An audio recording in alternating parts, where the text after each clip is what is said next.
नमस्कार,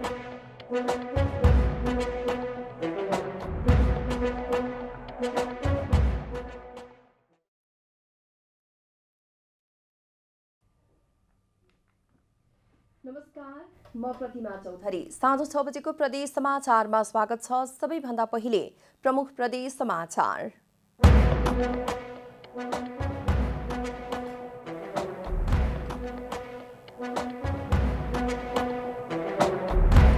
मनसुनी वायुका कारण मौसममा सुधार हुन अझै समय लाग्ने, बाढी र पहिरोको जोखिम कायमै। सुदूरपश्चिम प्रदेश सरकारद्वारा प्रदेशमै राजपत्र छाप्न सुरु। महत्त्वपूर्ण कागजपत्र छपाईका लागि काठमाडौँ पठाउनुपर्ने बाध्यता हट्यो। र डोटीको पूर्वी चौकी गाउँपालिकाका मानवीर साउद निकालोबाट विभिन्न सामग्री बनाउँदै परम्परागत वस्तुले बजार पाउन भने मुस्किल। अब पूरा समाचार। मनसुनी वायुका कारण मौसममा सुधार हुन अझै केही दिन लाग्ने भएको छ।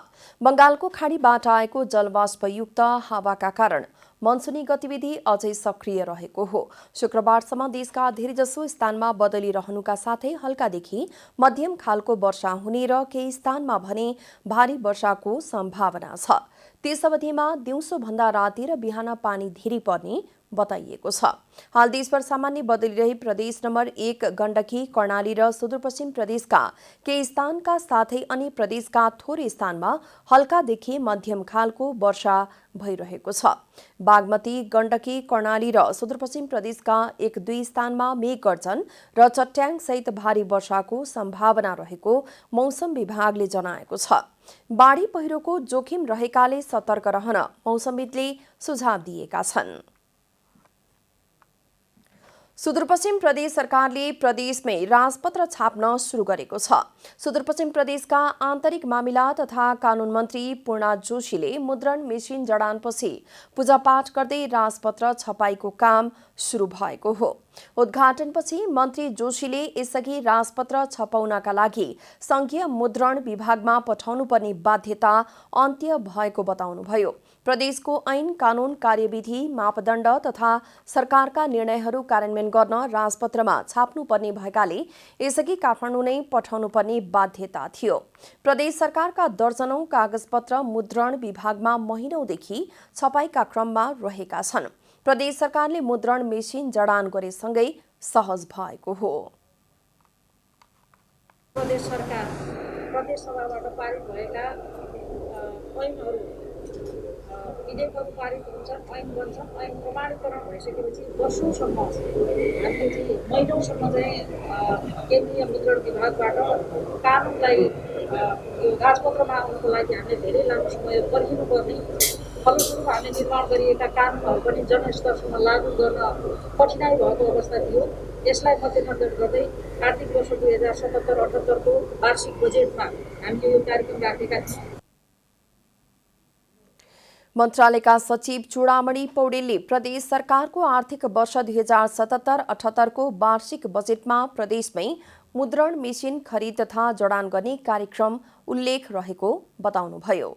प्रदेश सरकारबाट पारित र प्रदेश संसदबाट पारित ऐनहरू, प्रदेश सरकारबाट पारित नियमावलीहरू, कार्यविधिहरू, मापदण्डहरू र प्रदेश सरकारका महत्त्वपूर्ण निर्णयहरू प्रकाशन गर्ने महत्त्वपूर्ण अङ्ग भनेको, माध्यम भनेको प्रदेश सरकारको राजपत्र हो। सरकारका महत्त्वपूर्ण कागजात छपाईमा अब भने सुदूरपश्चिम प्रदेश सरकारलाई सहज भएको छ। प्रदेश समाचारमा अब छोटो विश्राम।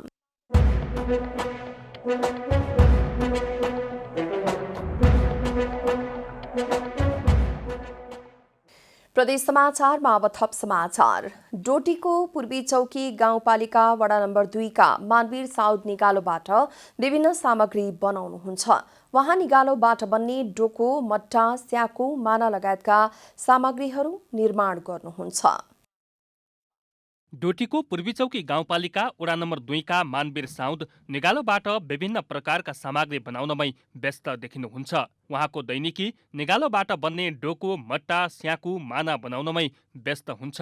चाहिन्छ कोही लिने मान्छे अब कोही यहीँ लिने आउँछन् कहीँ अब यसो बजारतिर पनि लिन्छु कहिले काहीँ छु त्यसरी बिक्री गर्छौँ हामी। निगालाबाट बनेको स्याकु वर्षौसम्म टिक्छ। परम्परागत रूपमा प्रयोग हुँदै आएको स्याकु अहिले अलि कम प्रयोग हुने गरेको पाइन्छ। आकारमा ठुलो भएका कारण बोक्नलाई अलि अप्ठ्यारो हुने भएकोले पनि स्याकुको सट्टामा स्थानीयले प्लास्टिकबाट बनेका सामग्री प्रयोग गर्छन्। यो पानी परेको बेला ओढ्नुपर्छ हाम्रो गाउँमा यो सेगुन वगैरह हुन्न हामी गडागुडी काम गर्ने बेला चाहिँ ओढेर काम जति पानी पऱ्यो भने हामी त्यो अब त्यही ओढेर काम गडामा भइहाल्छ। यहाँको जङ्गलमा पाइने निगालो साउदले आफ्नै बारीमा पनि रोप्नु भएको छ। त्यसैले साउदलाई विभिन्न सामग्री बनाउन सहज भएको छ। निगालोबाट बनेका सामग्री बेचेर थोरै भए पनि उहाँको घर खर्च चलेको छ। कहीँ कतैबाट सहयोग पाए आफ्नो सिपबाट सबैलाई सेवा दिने साउदको सोच छ। हुन त अब आशा त जान्छ अब दिएको छैन आशा म अब के भन्छ यसो के तालिम दिए भने अब ठिकै मानिन्छ। सेगु डोगा मट्टा मानेर पनि बनाउँछु। परम्परागत सामग्रीको सट्टा प्रयोग गर्न मिल्ने थुप्रै सामग्री बजारमा भित्रिएका छन्, जसका कारण स्थानीयको सिप पनि हराउँदै गएको छ। परम्परागत सिपलाई जोगाइराख्न स्थानीय सरकारले केही पहल गर्नुपर्ने स्थानीयको भनाइ छ। डोटीबाट किरण धामीको रिपोर्ट।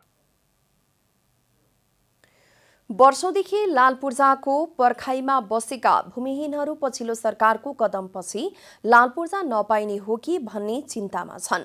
बाँकेमा रहेका भूमिहीन, दलित भूमिहीन सुकुम्बासी र अव्यवस्थित बसोबासीहरू सरकारले भूमि सम्बन्धी समस्या समाधान आयोग खारेज गर्ने निर्णय गरेसँगै चिन्तामा परेका हुन्। बाँकेमा रहेर विगत लामो समयदेखि भूमि अधिकार मञ्चमा रही काम गर्दै आएका बैजनाथ गाउँपालिका निवासी जसवीर ओड पछिल्लो सरकारले भूमि सम्बन्धी समस्या समाधान आयोग खारेजी गर्ने निर्णय गरेसँगै आक्रोशित बन्नु भएको छ। वर्षौंदेखि लालपूर्जाको आशमा बसेका सुकुम्बासीलाई सरकारले थप उपेक्षा गर्न खोजेको उहाँको आरोप छ। सबै पालिकामा काम सुरु गरेका सबै पालिका र वडाहरूमा जुन ढङ्गले उत्साहपूर्ण ढङ्गले काम गरिरहेको थियो, अलिकति सरकारको फेरबदलको कारणले निराशापूर्ण छाएको छ। यता खजुरा गाउँपालिकामा सबै भूमिहीनहरूको तथ्याङ्क सङ्कलन कार्य सकिएको गाउँपालिका अध्यक्ष किस्मत कुमार कक्षपतिको भनाइ छ। उहाँले गाउँपालिकामा रहेका 5258 जनाको तथ्याङ्क सङ्कलन गरिसकिएको र बाँकी भइरहेको बताउनुभयो। यस्तै बैजनाथ गाउँपालिकाले पनि स्थानीय सरकार सञ्चालन ऐन 2074 को दफा 45 को ढ बमोजिम कार्य गरिरहेको जनाएको छ। र समस्या के भयो भनेपछि अब के अरे साइबर के अरे यो सर्भर नै ब्लक गरिदिएको छ।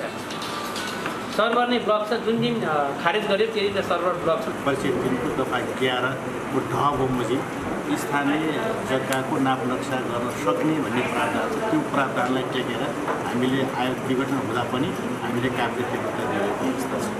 यता कोहलपुर नगरपालिकाले पनि ओडाहरूमा जग्गा नापीको कामलाई तीव्रता दिएको जनाएको छ। वडा नम्बर 1 बाट हामीले नापी कार्य सुरु गरेका छौँ र नापी कार्य चाहिँ सम्पन्न भइसकेको छ। यसलाई पुनः चाहिँ चेक गर्ने काम भयो, चेक गर्ने काम पनि सम्पन्न भइसकेको छ। अब नापी कार्यालयसँग चाहिँ समन्वय गरेर पुरो भइरहेको छ। अब फिल्ड बुक तयार गर्ने काममा चाहिँ हामी लाग्छौँ। जिल्लामा रहेको भूमि सम्बन्धी समस्या समाधान आयोगले सबै स्थानीय तहमा काम सुरु गरिसकेको भए पनि लालपूर्जा पाउने नपाउने भने टुङ्गो छैन। 1300 पूर्जा बनाएर बाँड्न मात्रै बाँकी छ। त्यहाँसम्म त्यो तहसम्म पुगेको काम सबै नापजोख गरेर सबै काम गरिसकेपछि अहिले आएर यस्तो खालको परिस्थिति बन्यो। यसका लागि जनताहरू एकदमै धेरै निराश छन्। अहिले बाँकेमा रहेका सुकुम्बासी सर्वोच्च अदालतको आदेशको पर्खाइमा रहेका छन्। बाँकेबाट रविन्द्र सिंह ठकुरीको रिपोर्ट। प्रदेश समाचारमा फेरि पनि छोटो विश्राम।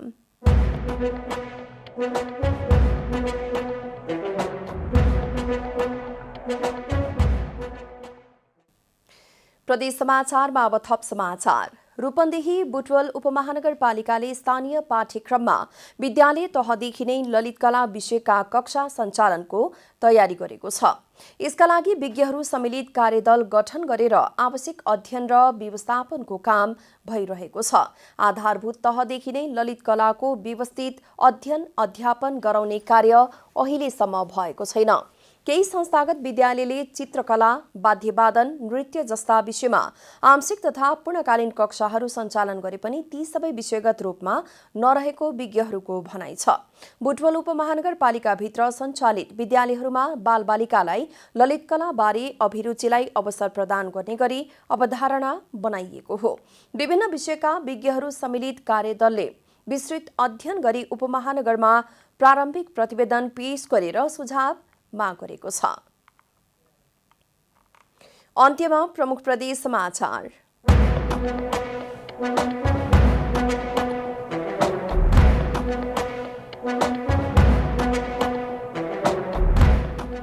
मनसुनी वायुका कारण मौसममा सुधार हुन अझै समय लाग्ने, बाढी र पहिरोको जोखिम कायमै। सुदूरपश्चिम प्रदेश सरकारद्वारा प्रदेशमै राजपत्र छाप्न सुरु, महत्त्वपूर्ण कागजपत्र छपाईका लागि काठमाडौँ पठाउनु पर्ने बाध्यता हट्यो। रडोटीको पूर्वी चौकी गाउँपालिकाका मानवीर साउद निगालोबाट विभिन्न सामग्री बनाउँदै परम्परागत वस्तुले बजार पाउन भने मुस्किल।